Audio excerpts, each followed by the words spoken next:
ये कहानी पुरी के समुद्र तट पर रहने वाले भक्त माधव दास की है, जो भगवान जगन्नाथ के इतने अनन्य भक्त थे कि उन्होंने सांसारिक मोह माया को त्याग कर प्रभु को ही अपना सब कुछ मान लिया था। उनका न कोई परिवार था, न ही कोई सहायक। उनके लिए तो बस जगन्नाथ जी ही सखा और संबंधी थे। एक समय की बात है, माधव दास जी अचानक गंभीर रूप से बीमार पड़ गए। उन्हें अतिसार, डायरिया हो गया, जिसके कारण उनका शरीर इतना कमजोर हो गया कि वे उठने बैठने में भी असमर्थ हो गए। बीमारी की हालत में वे अपने शरीर और वस्त्रों की शुद्ध भी नहीं रख पाते थे। जब उनकी स्थिति बहुत दयनीय हो गई और कोई उनकी देखभाल करने वाला नहीं था, तब स्वयं जगत के स्वामी भगवान जगन्नाथ एक छोटे बालक का रूप धारण कर उनकी कुटिया में प्रकट हुए। उस छोटे से बालक ने बिना किसी झिझक के बीमार माधव दास की सेवा करनी शुरू कर दी। वह बालक उनके गंदे वस्त्र धोता, उनके शरीर की सफाई करता और उन्हें सहारा देकर बिठाता। कई दिनों तक वह बालक निस्वार्थ भाव से एक सेवक की तरह उनकी सेवा में लगा रहा।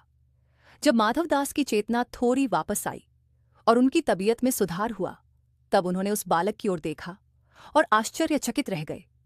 उन्होंने सोचा कि इतना सुंदर और दिव्य बालक, जिसकी आंखों में अपार करुणा है, वह उनकी ऐसी अशुद्ध अवस्था में सेवा क्यों कर रहा है।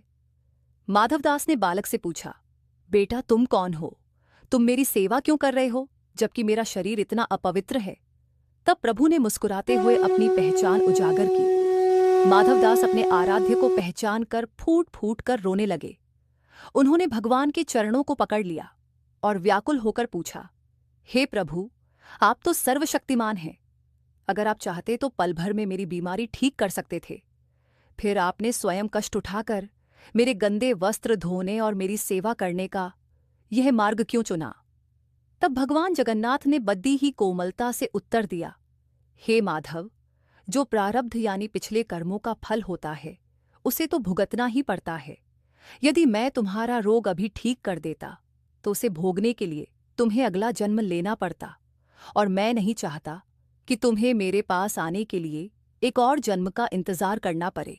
इसलिए बीमारी का कष्ट तुमने सहा और तुम्हारी सेवा मैंने की।